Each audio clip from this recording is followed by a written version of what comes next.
Oni asembia kadia mese me hu se nkrofo rose no ye bompai Ewrade hu nanado mobo Ewrade bo nkrofo rose no obinu de dua ebinu de aba ebinu de obo nana osifem nante aha na ondu won fa market to nana osifem ha 1 kilometer ondu do ma fani funu sani aba sa Ghana fo ne wiase ye enye so da fo ne aba baburu no civilians enkwada wo de pure water wo de niam osifem nante 1 kilometer won ma mumma na na nsifem eja kana ahwe me pacho montie na mumfanto omampanye ni mesreno.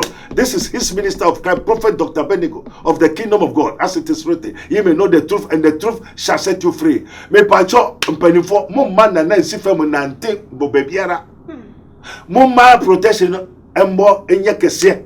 At the same time mumma ye nyina yankon kotodwe na nsere Ewrade ma no se Ewrade ngi na nantrase na fe de omma ne hombra ne hoso na se say abofra school ni obibria omma ne sa free education ko back to the time anajo fi na no nyina meguso bompa me tawo kiya bole onu abejira hai ekugwaru ye mobo me pacho the whole Ghana one jai ne omo ye no bompa man both spiritual, material and mentally papa de yare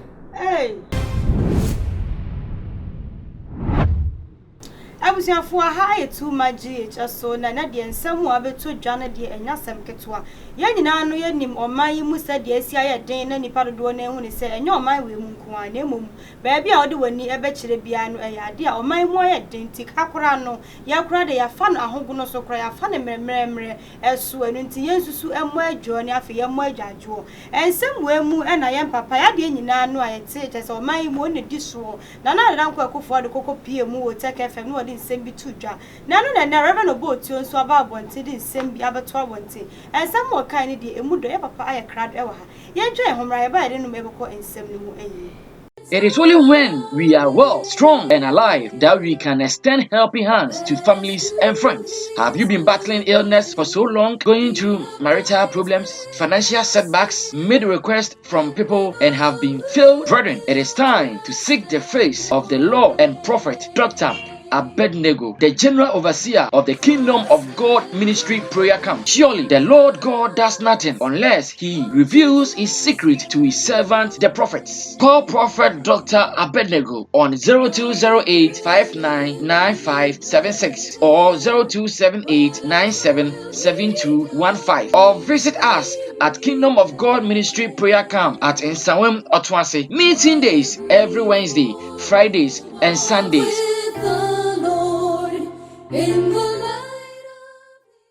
abusiafo me sanso mo bibia kwa babie mu nsam no sade esi kwone de tie bia wonti ase comment section ase no obomoden sa wo de be fa ase e de amafe mu nka me ho ne papa e wo ahase odifo me mu akwa ba de ba too much change yo eduanu ye da mo ase enso se mo be san asrae na mo de asempa so e ba na ye hwe na ye tie bi na ye de ma tiefo na wo mu so bu eto wo mu yo Ghana fu osu dadi Ghana fu osu pa je se wo mu nsanka ya wo mu kanyina ne se o mayi mu ayedin o mayi mu ayedin eja ade eventi ana o mayi mu ayedin sa yo osuso je Yankopon Yehowa da wase wado mo janenti amen yo ye ka se o manga na mu ayedin a na ye ka only Ghana nation but enye o manga na pe na ayedin eye wiase nyina na ayedin na bere yi mu so ye bere a emu yedin a bre mu ye den sensen so eba a Ghana so ye ka ho enti se ye ka Ghana nkuto dia ye ntumi nka Ghana nkuto mane yeye se ye nka fa wiase na ye san se ye wo Ghana enti Ghana sam ne yebeka enye sa enti se ye nyina ye su wo Ghana ha dia na eye nia Onyankopon ka to ho eye na asem se God is watching over his word to perform it. Enti Onyankopon ne waka bia na di akire se beba akobesi we ni beba enti ya hwe ni ya study ni ehu se na no me ho na ensu yiri den su be yiri obebo mamane ensu bi gusu yiri ensu bi gusu me pese me bo bilimuden asantememu ensu ni be fi wa bebo mamane north ebi afi wa bebo mamane ahohum biribi ebesi o wiase biara obofu bia ba sunsun biara tumem biara ebeba bia this wa ba abebo mamane me yes. What I say?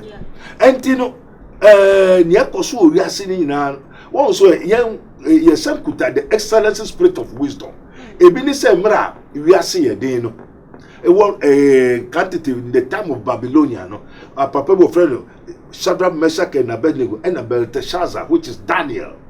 No person who niente wiase aye den ampa no wo de koto awurade ni mu no awurade kire no what you say no say we dey beba na so kwan wom obi di Solomon ono so person na onya ehumu that's wisdom awurade the man enti ye no wo de amaye ndida wo de wo ye ewo ye mu enti ye frɛ wo ya mfrɛ wo ade na nkasa tumi ba papa ade we na ba we na bɛkɔ we na bɛsi ne ekoso ni te sɛ nkyɛ akufa do bɛkɔ mama bɛba mama nso no onye papa obetuma atra so obebo o man biara ense ne de kura se Akufoado enti se o manga na mu ayeden dia one bebere bebo Akufoado so bo ne enti o bebo Akufoado so bo no ono na okai mo nso menhwe onyo nipa ontume nkase won so wonhwe onipa ye onipa enti na anu masem ne hye bo hye ena akofa so ha enti anajofi na anu nyina megusu bompa me town kiya bole ono obejira hai Akufoado ye mobo me pacho the whole Ghana one guy ne omo ye no one bomb man, both spiritual, material, and mentally. Papa de yare. Hey. On table. Eti yem bomb Akufoado very, very well. Both spiritually, material, and mentally. Oh yare. Najane yare ni be to me a kahunti no man na yedian. Anya ne yare nti na mo man na yedin. Niema okai so obeye. And the kwan oye so be faso nyina. Wachia. Wahwias wa take wa fa wrong place nyama entume nko enti se ne okai no obi ade nani esine so enti na bai say ye bompai man ahohom bebre enipa bebre Ghana the whole nation say we should leave him like that one person be bompai man kan obe winning so na obesa wuli the second Erade se ma on trans ampa Erade semba ye bompai on trans so nim se nikra ehwehwe Erade papa ni Akufoado hia wo wiase sese ni Erade Yesu Kristo enya Ghana ho na je se wonyi na dwene mfiri o mayi mu ana because baby edu no ontumi ya hwe bio didn't know because the time has passed so gamra no so dem say aka yo na obeden sese obeden ati oye na adwene so beba his minister of Christ prophet Dr. Benigo no obebisa the Lord of hosts no wabani nyansa wodi bu o man senia Nebuchadnezzar so dae na we hu Pharaoh so dae na we no what you say Pharaoh also dae na Joseph kotsere ne kwanye a obefa so ebu ne mai enti baby Akufoado esa oba the kingdom of God ministry no beji ensuehunu knowledge wisdom understanding sin of angels approved by God, confirmed by the Holy Ghost. No fambu o man Onyankopon ma yetimu. Asofo ne dada no. Asofo ne nechi na the president nechi, they are all out of coverage area. They have misled Nana Akufoado. They are all corrupt. Antino the whole nation no obinya Nana do beto ne tai. Onya no na fo be bonobo. Anya grow what is ye bompa man ye bon so obi aba say ye nja mpabo man onipa no wo denti no see ye o denti because obi ade ne yure ahye ni mu say no be kind nti no won say these people they are faithless and perverse woni gidi biara enti be kind no won gidi no mbiri biara ahye nanamu won do won yure nyina to nanaso say kwa wo so nanaba on kwasori a nananti obeja asoro no abanana nana showboy efe bedu so a ne ho kire no ontumi nware ontumi nya adwuma ne nyama nyinara dollar eko den no dayo we ye incompetent me ba me ye ne se mo nso me hwe 1 million wa se ade obeka nyina agense efe na they say no promise we will do, we shall do, we will do. Yebeye. You are not God. You need the knowledge, wisdom, understanding from the creator of the universe. We are saying Yawodia, Ghana Yawodia, and Nipa the woman in Yawodia. Nipa no so faithless and what? Perverse. On drink Ghana for Adia Yebeshe and they say they like finishing salary, but they don't want finishing money, finishing work. The mentality of the Africans, the black man, especially Ghanaians, they want and like finishing money, but they don't like finishing work. Oh yeah, Juma Bosumo say, oh yeah, can you find a ketu man? Now so Juma Wadi man no the line, the thing is in the pipeline. Until they say obia pe scanning them sing ejuma no. Until the black man o man atade opama na aka trousers na Mary Fascabre Mary obekonda trousers no ye dey onwie. Not just Ghana for na yesu ban ni bi. Yo, a spirit of laziness. Emre bi kwadwosafo eba na de aduru kwadwosafo na nkasa. Apostle kwadwosafo ba Nana Kofi Junior. Ono so eba Nana Kwadwo Junior, right? Ono ba so be kan say Ghana ha no. Enye na do dan kwa na ama o man ni mu edi na mu memaguru na ye wo mu ye lazy. Yo, eno na wo kire ono say Ghana, especially African petuntum, Ghana duabo a wo de bomb ni ani ha. On pejuma no pesca. Until scanners obey no busuma ketuana, oh, yeah. One may call busum yede, on ye busuma jumaye. I don't want to say, penny for now, one would be a name, no, in the bay juma, all right, the babosum in the swan. Sabay or do sick, no, so the training, when tea, no, tin, be ya, and yet, no, yes, a yesu, and I'm penfone de ja, a chilima, and a akaho. Near Yahuniati, and ye did one dance here. Or to no woman, juma on door ha. I just say, oh, Mary. Until Obaba Jiska, Obekona, Onye, my fan crofire Juma, me were Juma for, me won't for. I know so many things, both spiritually, material, and mentally. They want spiritually, they want finishing money, but they don't want the finishing work.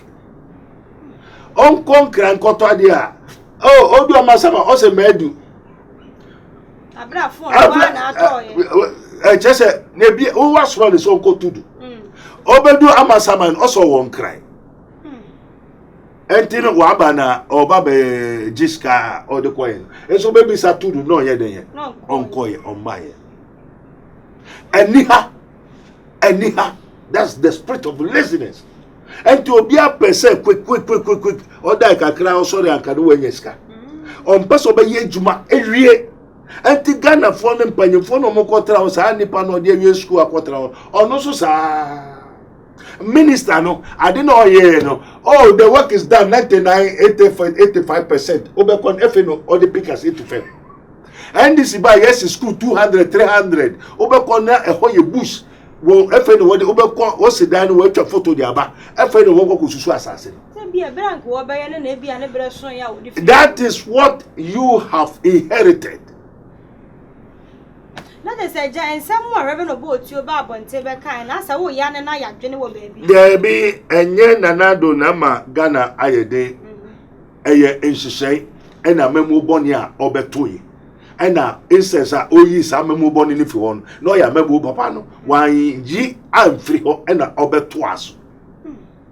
And obetuania, Kwame Krumaye, a car. We car running sunum a kufonum when you na kufo by next your 1,000 could have 5,000 cities. A sika papa and obey in 5 cities. A mood during the people. And ya sumaka kufado so only sa city nymphy or city and nymphy no yan Ghana a mudro pounds. Ye will gold, ye will bribiera, yet is castle, ye bre, what kind of ye. I be a fan of that. Be no be. What be just say, you like finishing money, but you don't like finishing work. But you do before complain. And so you didn't send a worker. What you say? I'm more born in IMF for now when Mokoino and the Momo Nimushi and the Moko IMF also buy and near the same thing now, Yana. Until you have deceived us more than the people. The previous ones. And the before Monsieur Binyan and another born with the watching. Papa can send be said, say Ghana for any abandoned so far and some more kind no, and yan no and our dear year Juma and maybe a giant Bahama can say in Conado do now one more tenasono. What better to say pair not as a sad to me no, our baby dear year was swinting the same was thinking when they ever pay. And ye fear more crown when yini, and think I never be one more say Ghana for the woman and the two. As I saw a take FM or can send be Ghana for Trinidad, but I say woman tears here, say Papa can some says a Siano, the mine aircon one cassa on him, a banning and son are bagana for him to one with Nabutre. Nazos almost said the one by the only one near Simbiaka. And some Papa can Ghana for a woman tears. Only a Simbiaka, the Messame who said, in Crawford Rossino, ye bompai Erade hu Nana Mobo Erade one and Crawford Rosino Ubinu di Dua Ebinu di Aba Ebinu di Obo Nana Osifem Nante Aha Ondu one farmer kento Nana Osifem ha 1 kilometer Ondu no mafani funu Sani abasa Ghana for ne wiase ya enye so da phone aba baburu no civilians enkwada we the pure water we the nyama Osifem Nante 1 kilometer one ma na nsifem eja kana me pacho montie na mumfanto omampanye ni mesreno. This is his minister of Christ, Prophet Dr. Benigo of the kingdom of God, as it is written. You may know the truth, and the truth shall set you free. Me pacho mpanifo mumma na nsifem nante bobebiara mumma protection embo enye kese. At the same time mumma ye nyina yankonkoto dwena nsere Awurade ma no se Awurade mje na nantrase na fe de omma ne hombra ne hoso na se say abofra school ni obibria omma ne sa free education ko back to the time obi a wanya free education no obi a omma ne free education onya na no back to the time pa the whole Ghana enye soldier for them betake na pam no Ghana from mufra obi a wekuta ba wekuta obo wekuta edua ebenma ya Jones okura go a wonya na obehwie go na neso wo munyina so pa ne senti o mo yesa yo say no nia okai a wo won rese ni mu a wo to aba ma na onya 1,000,000% afa mama hono nyesa na wo hu ni ntonya 1,000,000 vote a one man who try Muhammad shoe obi ade ni yure se ni mu na na fere di obi ahombo we di ehwamo na ya na ebi no you because say na wonim say ubai na say na okai so be hihye ma obi akoma to ne yam obi akoma do say akoma na kurukuru ase first na say janyo no nko na ye adwuma woni na power yo nye no kwa why na safedesha ne nsa ono na sha ne nsa de therefore and why the case obeye wono na so obeye yo and obeye de energy therefore no complain eja no complain de ba me no complain uhui unim o papa beye bida why a minister what trabem unim krofo MPP for moya so no complain you tell mama fix the nation fix the country where from you that those days you know. What are you seeing? Why do you tell somebody to do? Therefore, what complaint? No comment. No complaint. Do as you say.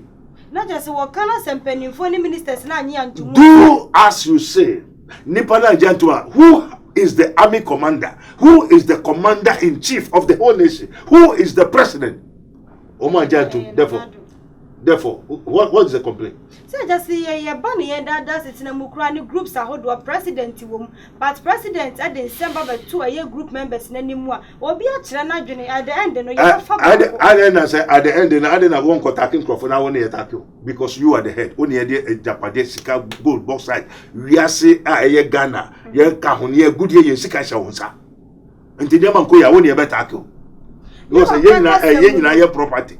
Wakasa na adodan kwakufo ado sabe na so yade na sansem bi sa na ehu behia se we free osofo yo na so yade no chese watu apo nyame asem bebre ato achi na esanse ono ne okai no we feel wanye na minister ne yebribi na nya yi ne free ho wakofo wabusofo we no wiade na utumenka na wakachiro so ne enti omukase na so yade na chese nwa bo na mane ene na nkasa confess se ne ekoso bia onim na asem ne ba ne ho ansa na eyede abedu o man ne mu therefore why no be bona mane enti onima na onim enti se ya be bo amane so onua no yokromfo owia otu otweden na wa ya waso yede na waso nyede ya ka kiro na ye nka kiro ye are you aware or not baby eso fa na for nansi na yeye na obi aka kiro so enko memeko na obeko wati won be ka so ne okoi na kowia wa se ya de na National Cathedral ya ogusu si baumia empreso ene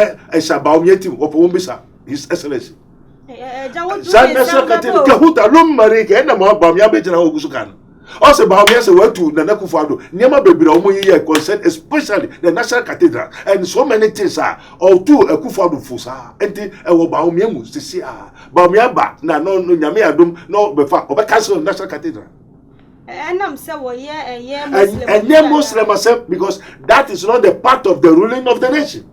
and can manifesto ho and can share ho and national cathedral and a babema oman aye. And how many money have they invested in it? And as I scan is what they say, and Pam Pasubia Yede, Amma, and for sense of Copper from. As what Children said, Nana Trey, I did here, Uncle Tobuasi, no man soften, no yen show my answer. Also, there be on no kind, no abaye, after also abaye, or minus can accompany. I so far for Omudi, children of Mojis Ascan, what is can go one they catch them, or Jamibe, they are liars. And false, que would have been, or minding your media, a young India, I may major, or also, who did want to Wahinimura, Mesumeka, or manager Pademic Kahubi, Ukahubi, young Naya Kahubi, and the way be Bina, Luke 17:3, Tiano. And Tiatia, dear, Nasam Ketuania is a military fund, your phone baby. As answer will be a Timina military man, Bakubia and Chabagua, net them, net your mom. Na just says some way in an able to me up a mudia, and maybe beba, I'm a gun yet to me a giant IMF Kwana. Ah, Ebefinia, Obebano. Your best habit, your best habit, now, Mamma, the Obanete, Obesako, no cry the Obeconomo. What I see a woman, as woman, the Krakra, and your coffee. Now you know, facing till one more Didinia, Diano, then you also see a Ochros away, see no own Sieno, if you know Babaconta, and Tota Cania, dear, and Mahama, see schools, baby. Oh, yeah, now so the same thing. I what dear wanting a man. I didn't I say, West, it's walk away now. Kwame Sefakai also Mekon said that 2 crofoko here park no kwa windows here I feel no more susu assassin and so want to say we sit down hwe quota kwai what say wo mu kwa want your photo so 99% ko hwe baby we dey see from the rest in aturunkuto they like finishing money finishing salary but they don't like finishing work. Oh, we are on the pipeline. Yeah, the work is on the way. It is in the pipeline. But yeah, I saw what Janica. Once I was starting, so I say, was starting until Mayor, no, I just Mayor Huska, but over college money there. Anyhow, this is the mentality. The mentality have to change. Repent and renew your minds. I just was that Ben or my gun able to me as so a fire to my perfume. No, Yamisha, as a minister of education, what happened if you know nothing? I say nothing. Could be Kana Morain Talaza, right? Minister of education. That's what you what a minister of education, what knowledge have you bring? Have you impart? What have you teach the children to learn, to create, invent? God created the heaven and earth by what? Invoking, command.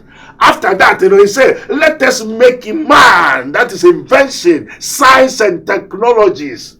Africa 57 years in Kumasi science and technology. What have they invented? What have they done?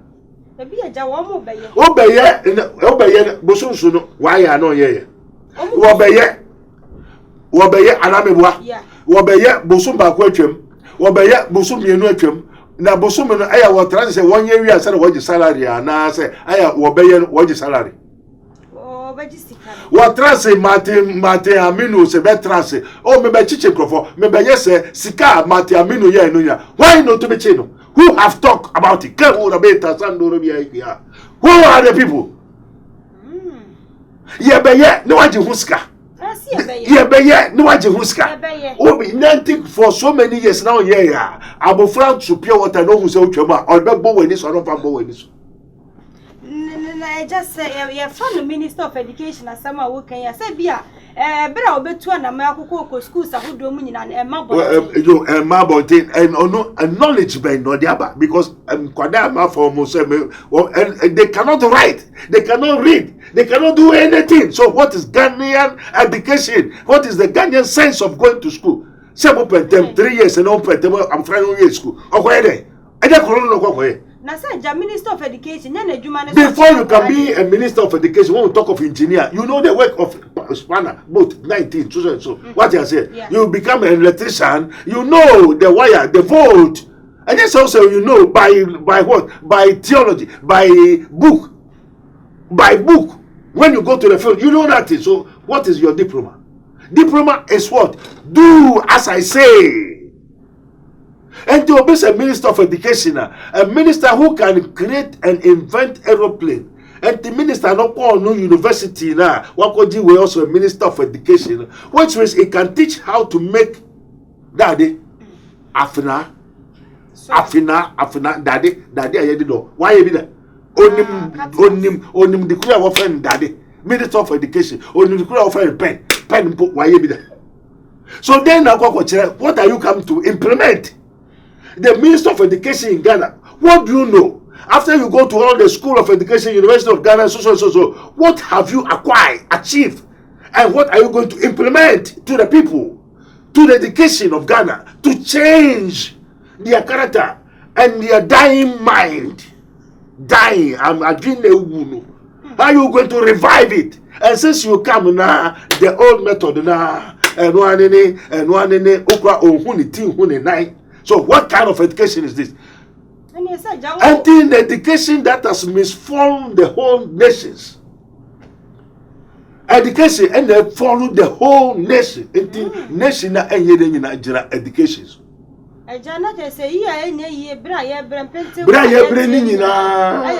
Also for lack of knowledge, my people perish. So the poor countries, because of foolish knowledge. For lack of knowledge, they know nothing. Minister of Agriculture, unim banchi tuaka, unim banchi we wash a tie. Now wabo way, now who say air condition, unim ofuntum, unim wawa, unim way. You call yourself Minister of Agriculture. Now to make create how to make cocoa. Now China funaba. Now why ye ade machine a pie cocoa, a dry cocoa. You call yourself a Minister of Agriculture. You know nothing of the farming.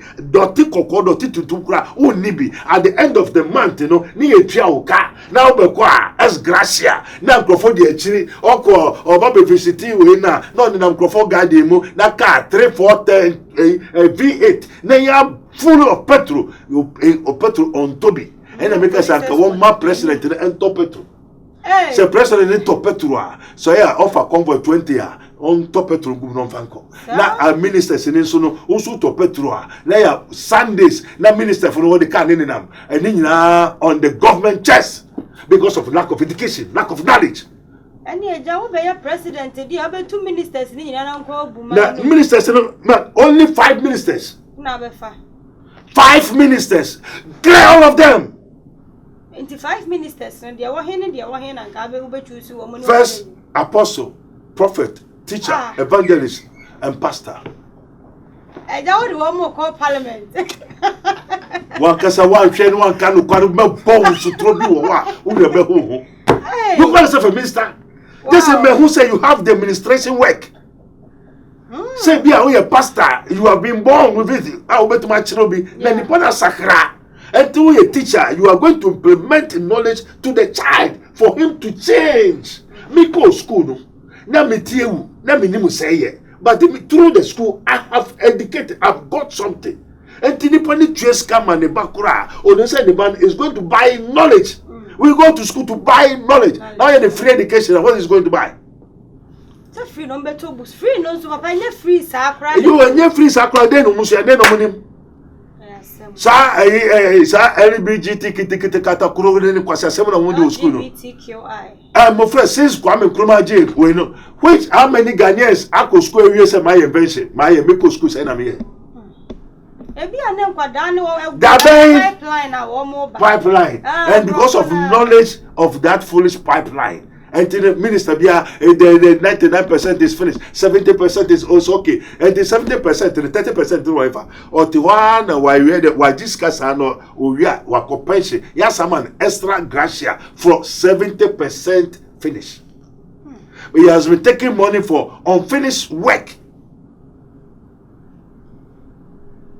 Ajuma on ye ni etuanika ebiani matina amidu obeto another government ba obe hold matina amidu ska mpefuna judge afanyina they will pay for ajuma so be ajuma akufu office obi basesi a ajuma okai so they will hold him for responsible onam this will pray pray obi the banchia ababe bonnet say ba obi sa no say you na okai ruanye wa kawasa mafedia wa anya de be wo and then the ebe Ghana revenge and ya jinyame adwuma yo revenge is coming in Ghana and me say mumbo akufado ho ba there is so many things going wrong Na nina lack of knowledge, my people perish. So the Lord said, if any one of you lack of wisdom, let him ask God that give to all men liberally and upbraid not. Ye ko humu. Enti humu no ye me school me ko ina ele hade barim. We call it in the spiritual. Ye angels first ene esuade. Enti ye ko sua na ye ba therefore uba transfer fa ko ha because minim say ufa ha ebesi we. Wo yesa ebebo. What I say, and they are there, and I implement what I have to you. What I say, and for lack of knowledge, it means Africa for other neighbor. I say, you answer. Black man, especially Ghanaians, they like finishing salary, but they don't like finishing work. And maybe Ghana, Africa, especially Ghana for baby, I see, and I will never say what you say, and you may see any aketua. And to mobile Juman when we are, you have to force him to finish. Next time, I can help. Now, when you are out to it will become full. And it will continue. Or not be implemented. Oh, Papa, dear, the Hutu, we are going to someone say a grand way to it take you for granted. And you may see and Yaketia, Ghana Foy, Munya Juma, and the president, minister from the president. Unya Shebo, now say, went to my year, now Unya Utemuswa, ye mau es gracia. Ye ntiauka, ye mau ese mama nukra was top of Skanyama. Skill be your better son, or Edman.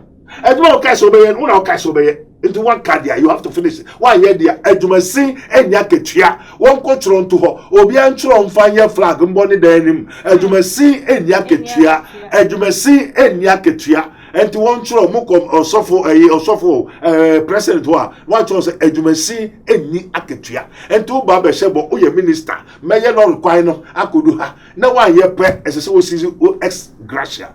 And just ebedu mebeno on mine and kasa yebe sorry and ye be ko mkrofo fie and uti papa popo ebedu mebeno kan minister utu kan mu say ba ebetu ze won ba you do ties nyina na mu dia ma ejumasi eni aketua onye ejuma eso waje aketua the case the pipe is in the pipeline up to now pipe no nulia empire nsuo ni be gua me ebi say won ma me and enye say nsuo no sa payo ensuo no say they didn't wo pipe no and the pipe so wo bie ensuo no ye de e mada na say die na akura mu die na eso mu nti ensuo ni ntimi me na say on ye I just say yesu ma ye to so me and there's nothing these people can do for us, only Jesus Christ. Yeah. And this about to gusuka say also for say nanadwa ampa fakesiano efi ewiase hihye ena nia abegyina so a amobi abuafu no say ono no kai so beye ena afede ye nyina ye de ehye ni mu asofo a wonye party a won nye politician kra nyina akoto ma say no asofo no ankasa ye politicians ye wo asofo mo NDC asofo mo MPP because esanya mo kanti what one we nyina there ashema asorema umunya felipe asorema na feli ni asorema kra say no meba no they say one city dada omo hihye to ho say omo kwakwohye no and no let say what dey ba and one fa foforo nyina akosie na onyame ba betu aka ho won hwe ne na anu megusi ade be na mbisa say Awurade na say anka ye ngi bibi kakra no say ya vengeance is mine me na metu aka enti say Awurade na etu aka dia ade na won ye papa na Awurade etu aka papa na say nyeti biara na wo ye bia obetu aka Awurade betu aka dia na Awurade na etu aka dia ene na won ye papa na wo say na wo gunu anu na wo betwa na wo bedua no ene na wo betwa fatu team that is the ene be no friend the law of karma. Now obedient and obetwa. Yeah, come on. And this if vengeance is mine, that says the Lord. Never na otuaka, never say memene aketuafo. No bantem okuta obiara na ketua so betu obiaka. And I'm say Awurade and that made us. O se menka no kware. Nipa president wa ye meka ide pam. Say no betu ameka. And then you be never hwe me. Na you be anya sori ba na betu ameka dia. O ba ne ho meka kire o. Na da ma bi Awurade osane wa hini mo osa kwapa no kwafo amede no kware ma se koka no kware waka entino wa o chefani na o de Ghana nyina be che me sa me papa mo ni suba aba ministers ni nyina asa ya so fo nko asa enti wa be ban so a wonni nsemie papa no na ne ya everybody here that was Isaka de Dara wa do mo jenenti amen ebusia for hana brema kwan e ma ye de yenkomo ni nyina no esi ya papa en cho be standing for president obey ministers 5 pe apostles prophets any teachers and they nyina no evangelists for nyina bi kwa na mama part abeka papa ho na o magu man no e de ama ye de am just wo just so him makra Theophilus Anani, so open the best media school in Ghana there, and a too much multimedia college. If we say a band equipment apapa, a church for our quadri ewadisium, any air conditioned room there, a band media law, advertising, camera handling, and a marketing there. And then a location or a coffee pipe junction. For number ne guasio, no one casa free. No more beyond that, and I'm moving casa me from one casa free.